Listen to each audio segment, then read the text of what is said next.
Hey, I'm Captain Eddie Castleman. I'm in the shop. I got a little something I was playing with because I was kind of goofy the other day and I didn't really finish the project. I want to talk to you about that. Stay tuned and watch.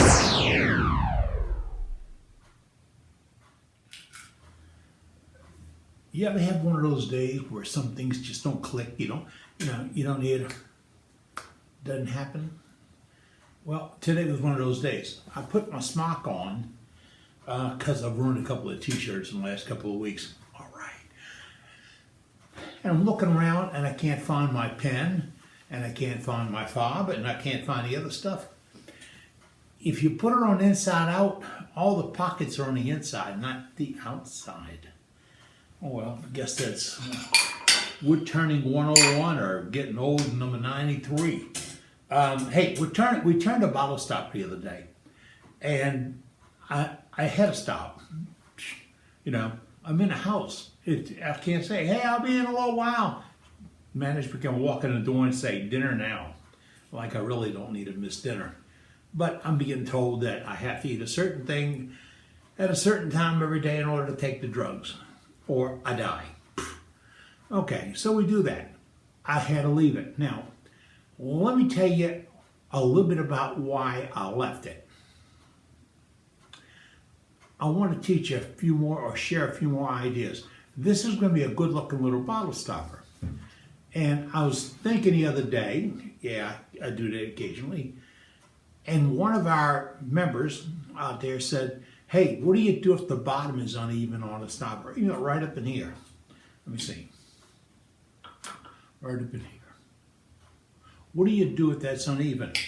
Well, that's not too bad, but do it earlier. Now, I was sure mine was nice and flat, so I didn't have a problem. Wow, this thing really held on. I better put the brakes on and back it off a little bit. Brakes don't like to go on anymore.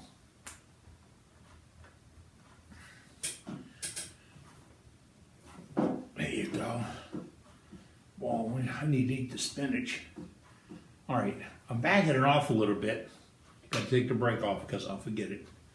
And I'm gonna bring up my tailstock, my tool rest a little bit. I know what they call them, okay? And then I'm gonna spin it, but I'm gonna do this real, because I don't have to do it, okay? So I do it so you hear me. Here's the deal. I have tried 4 different outfits to put a remote mic into my iPad 2. That's right, 4. I bought 4 microphones, brought them in, one plugged into the C drive, and it was supposed to be great. It fell apart. Just fell apart. I'm sitting there talking, and it breaks. So I tried another one, a little bit more money. It didn't work. I tried another one. It got unprogrammed. It wouldn't get reprogrammed. If you know of a good microphone that works on an iPad 2, let me know. Keep playing with it. Johnny uses earbuds. I meant to tape them in. All right. Now, enough of that, okay? But if you can help me, let me know. I have it in here, and I got to speed up to about 1,200 RPMs. Now I will take my parting tool and run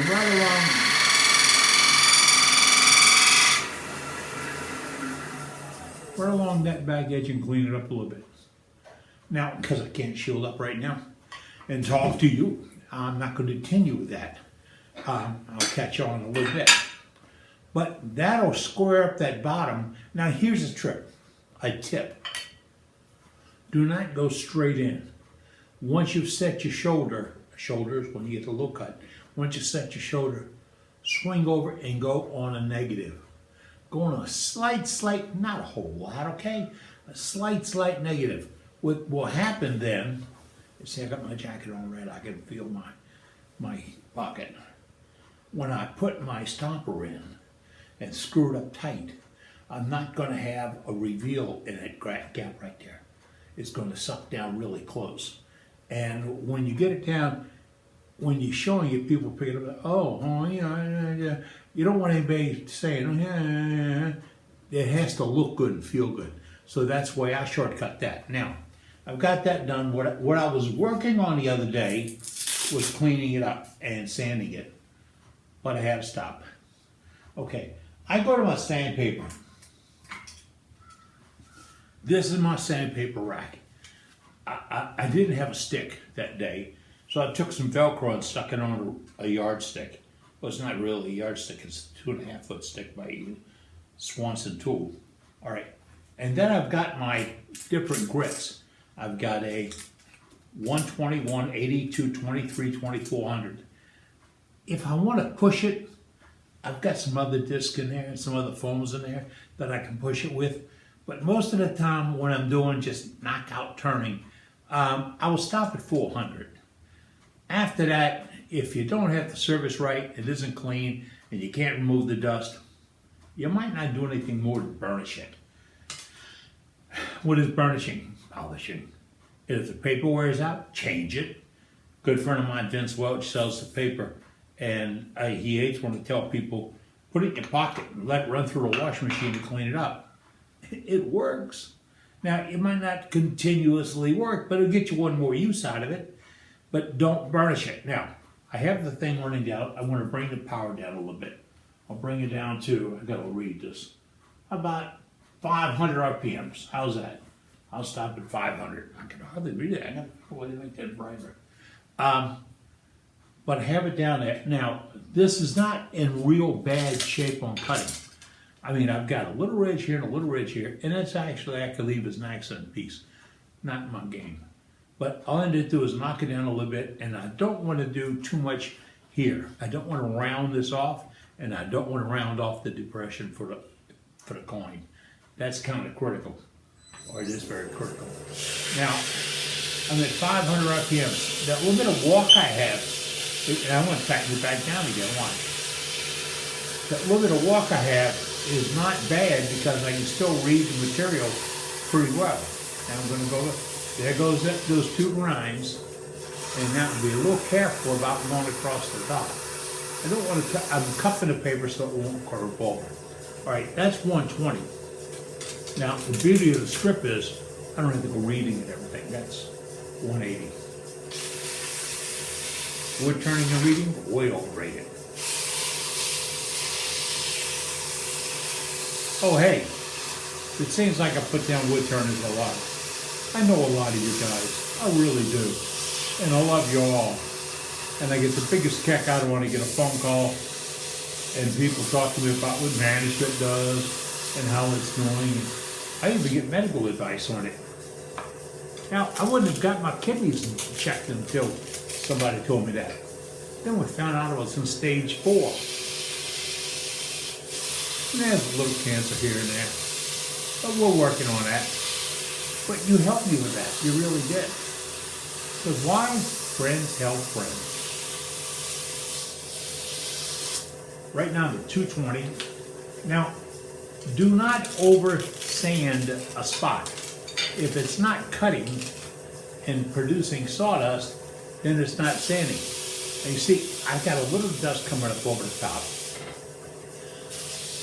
And I'm at 320. Not a lot of dust, but I got a little dust coming over the top. And look, paper is not burnished. Then I'm going to walk around the curve there. Whoa! Got to keep it in my hand.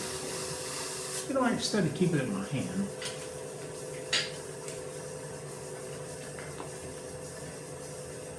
I should pump it onto a disc. How's that? It'll keep it flat. Can't see the dust in here. But we're barely getting a dust off of it. Now that's pretty good. That was 320. And now I'm going to step up to 4. Now for me, this is going to be my finishing cut. I'm still generating dust. That's important. Like I said a moment ago, if the paper's dead, the paper's dead. If you get this all over the paper and you can't clean it off like that, paper's dead. What kills it? The plastic that's in the resins. The finish that might be hanging on something. My overstanding and burnishing it. I don't think getting wet helps, it hurts it, but you know, I think if you dump it in a bottle of water and leave it there for a week, it might get wet. But That's it. I have now sanded to 400. I'm going to put a little primer on it. Take 94. Yeah, we've really had a hard time getting to here. It's not a bad road, it's just a little bumpy.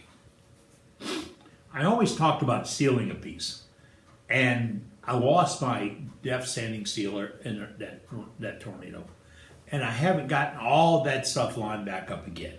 That's about the, So I'm going to go back to if what you have works, use it.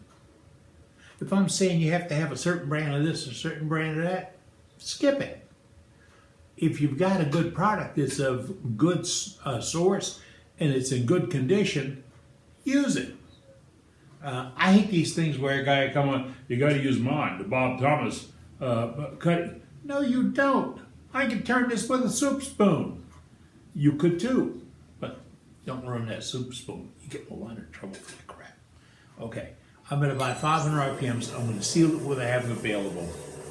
Star Bond Thin. Star Bond. I've got it in several versions, but I like the thin for a good sealer and coat. And I can get a finished coat out of this. Now this is only coming out in drip drops. I'm not squeezing and putting a ton of it on there. And protect my hand, my fingers, from getting over glued, one of the members suggested I try blue painter's tape. That's what I did. We finished this, 31 seconds ago? Okay. I'll flip my pad. My pad is a 2-inch cut off of a roll of the blue paper towel from the big box stores. Yeah. Cut off a 2-inch band. That's why I'm not throwing any away. I'll weigh this. I will run this out. Now, this is cured. That fast it's cured. I can go back and put another coat on that cured finish. Now, if you can see this right now, this has got a great finish on it. We're just getting started. Hey, while you were gone, I had to take a sales call. Oh yeah, Big Guy Productions, making shavings. We're still in business, right? www.eddiecastellan.com. Well, right there. That's the address. That's where you go. Oh, cutters, templates, bars, a few other things. We sell wood turn it or wood turn. All right, now, and the boss tells me I have to do that every single day. Now, I've got about 6 or 8 coats of the CA on this. I did 3 coats and scratched it a little bit. Yeah. I have some 1000 grit paper from Vince Welch, Vince's Wooden Wonders. All right, and I'm just going to lightly buff off a little bit of air trash, stuff that gets attracted to it doing the finishing process. Now all I did was take the trash off. Just like you do sanding sealer, you put 2 coats on and then you buff off the fuzz and the hairs and the stand-ups and all that. Well, what do you got to do the same thing with the regular finish?